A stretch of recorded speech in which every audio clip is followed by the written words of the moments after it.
Halo, assalamualaikum warahmatullahi wabarakatuh. Jumpa lagi dengan saya dari Solder Amatir. Kali ini saya ada kasus ya untuk HP lama ya ini, yaitu kasus perbaikan touchscreen untuk HP Advan i5C LED. HP ini boleh dikatakan termasuk HP keluaran lama ya, karena user tadi datang habis duhur dan beliau meminta untuk segera diperbaikan ya, karena sedang digunakan untuk belajar online. Maka dengan secepatnya langsung saya cek apakah spare partnya itu ada ya di etalase saya. Setelah saya cek, alhamdulillah ternyata masih ada stok ya, yaitu masih ada stok lama. Akhirnya saya ambil dan saya sanggupi ya. Seperti biasa, sebelum kita mengganti touchscreen, kita awali dengan proses pembongkarannya ya. Pembongkaran seperti biasa, karena ini model baterai tempel, otomatis baterai dan tutup belakang atau backdoornya kita terlepas terlebih dahulu. Lalu kita bantu dengan alat congkel secara pelan-pelan. Setelah itu tinggal kita lakukan pengetesan ya, karena ini stok lama, dikhawatirkan nanti touchscreen-nya ini sudah tidak berfungsi.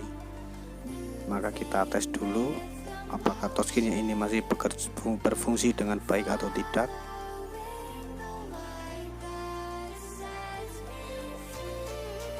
Kita tes dengan baterai.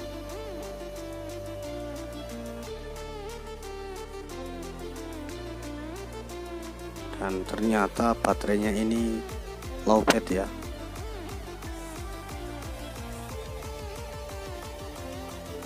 Setelah dilakukan pengecasan dan sudah saya tes ya untuk touchscreen-nya ini apakah masih berfungsi dengan baik, ternyata alhamdulillah masih berfungsi dengan baik. Maka selanjutnya kita langsung ke tahap proses pelepasan touchscreen yang lama ya.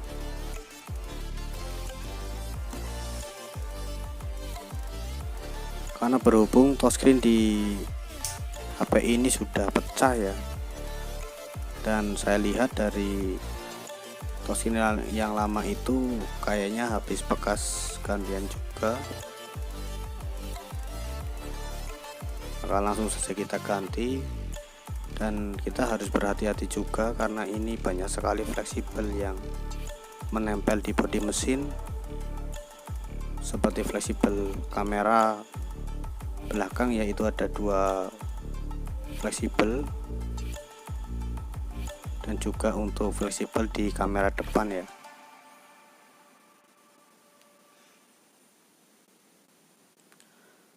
Nah, setelah itu tinggal kita proses pelepasan touchscreen-nya.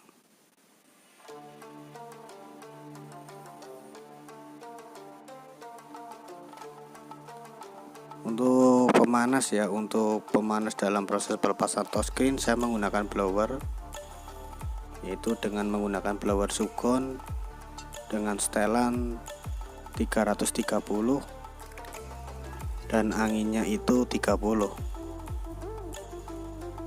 Kita ratakan ya untuk proses pemanasan blowernya. Kita ratakan secara mengelilingi di bagian sisi-sisi touchscreen ya. Cuman jangan terlalu lama, nanti dikhawatirkan LCD-nya itu akan overheat ya, dan otomatis nanti akan berwarna kekuning-kuningan. Setelah dirasa panasnya itu merata, kita tinggal mencari celah ya untuk memasukkan touchscreen, dan kita geser sedikit-sedikit karena ini model HP keluaran lama, maka untuk LCD dan touchscreen tidak dilem oka ya, otomatis dalam proses pemisahannya itu lebih mudah ya. Bila saat kita menggeser alat untuk melepas touchscreennya itu agak susah, kita lanjut kasih pemanas ya, kita panasi sedikit, lalu setelah dirasa panasnya sudah pas, baru kita coba geser secara pelan-pelan. Jangan terlalu cepat ya, atau jangan terlalu tergesa-gesa, nanti dikhawatirkan LCD-nya ini akan pecah ya, makanya kita lakukan dengan pelan-pelan dan hati-hati. Lalu untuk setelah touchscreen bila mana sudah terlepas, tinggal kita bersihkan bekas lem-lem yang menempel ya. Dan sesuai dengan dugaan saya, ini sudah bekas gantian, tetapi untuk lem yang mereka pakai itu bukan lem LCD, tapi mereka menggunakan lem kastol, maka otomatis touchscreennya ini mudah melepas. Lalu selanjutnya kita bersihkan sedikit-sedikit ya, atau dengan hati-hati bekas lem-lemnya ini.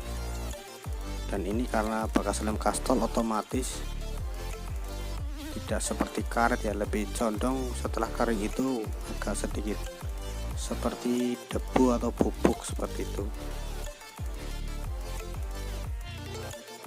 Setelah dirasa bersih ya untuk lem-lemnya, selanjutnya kita tinggal dalam proses pengeleman LCD.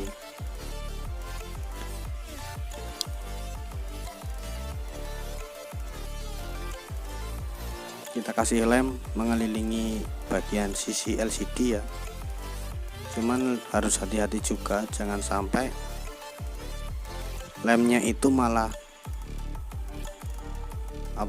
malah sampai kebablasan ya, pada saat mengelem malah LCD-nya ikut kena lem,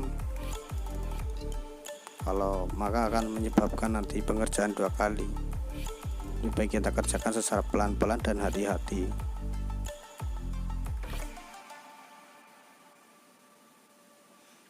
Kita lakukan pengeleman, jangan sampai ada yang terlewat ya. Di bagian atas juga kita lem.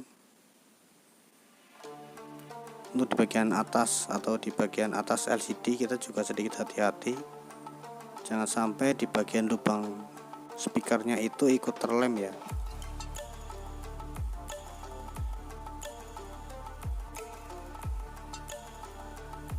Bila lem sudah kita ratakan di bezel LCD, selanjutnya kita tinggal ke tahap proses pemasangan touchscreen.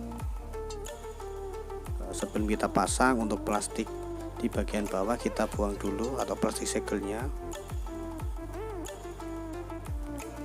Setelah itu kita pasang dengan hati-hati. Di bagian kotak chipnya juga jangan sampai robek. Kita pasang, kita paskan,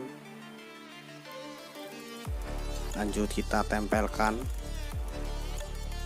Lalu kita sedikit tekan-tekan sampai mempresisikan ke bodi-bodi mesin.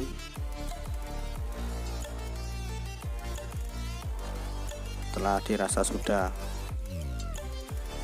pas, selanjutnya tinggal kita ikat dengan karet gelang ya. Kita ikat dengan karet gelang sampai sedikit kencang ya.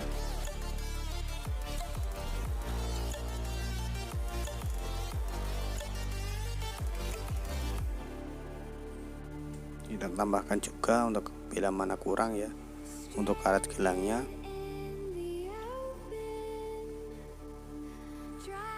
Di bagian atas dan bawah juga saya kasih karet ya, supaya tidak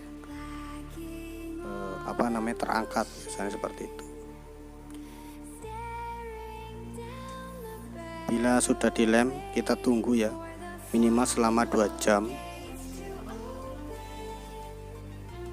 Setelah 2 jam ya minimal, selanjutnya kita tinggal ke tahap perakitan ya.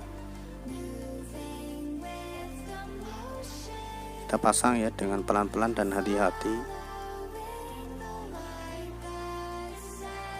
Untuk proses kita mengepaskan atau proses pemasangan fleksibelnya juga jangan sampai robek, apalagi di bagian LCD itu ya paling fatal. Kita pasang perlahan tetapi yang penting pasti ya.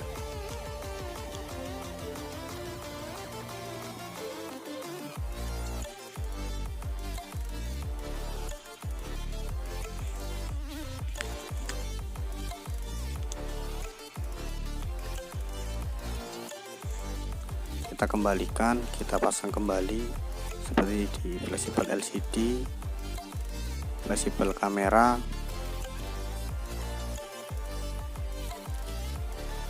Kita pasang lagi ya, dan juga jangan lupa untuk fleksibel touchscreen ya kita pasang juga. Dan untuk bagian si antena sinyal juga jangan sampai lupa ya untuk tidak dipasang.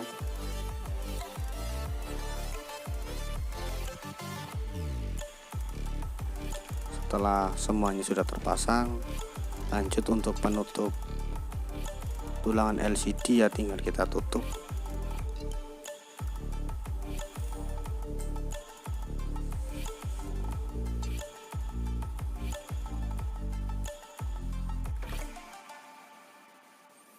Kita tutup, kita paskan ya, kita tekan-tekan sampai benar-benar sudah terpasang dengan rapi.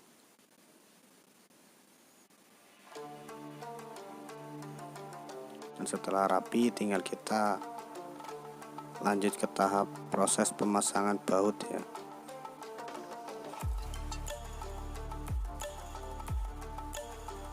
Dan ingat untuk pemasangan baut jangan sampai ada baut yang tidak terpasang ya.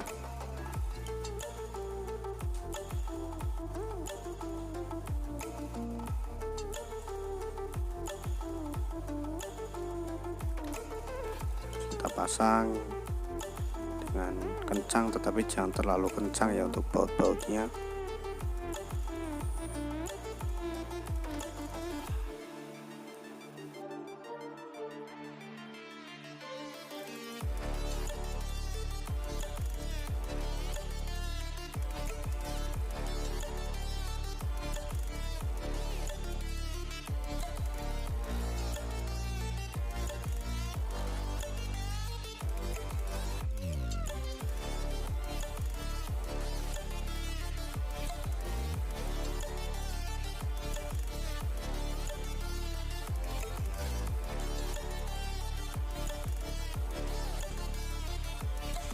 Oke, bila mana baut semuanya sudah terpasang dengan rapi ya, sekarang tinggal kita lanjut ke proses pemasangan kembali seperti SIM card dan juga baterai ya.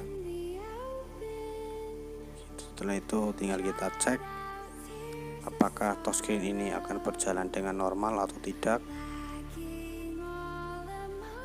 Sebelum ke proses pengetasan, kita cas dulu ya HP-nya. Karena tadi saya tes ternyata baterainya habis. Kita tes dulu sampai berapa persen itu tadi, sekitar 80%.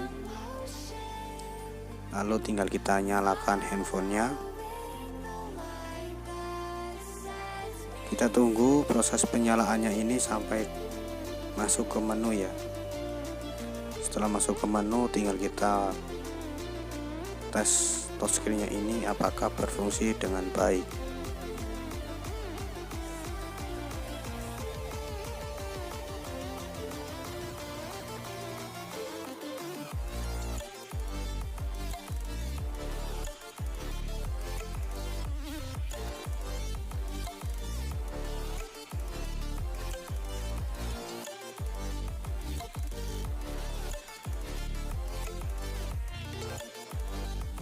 Oke, setelah masuk ke menu, sekarang kita coba tes ya untuk touchscreen ini apakah berfungsi dengan baik. Dan alhamdulillah dapat berfungsi dengan baik ya, tidak ada yang tidak dapat disentuh. Alhamdulillah semuanya itu dapat disentuh ya. Dan terima kasih, cukup sekian dari saya. Salam sukses selalu.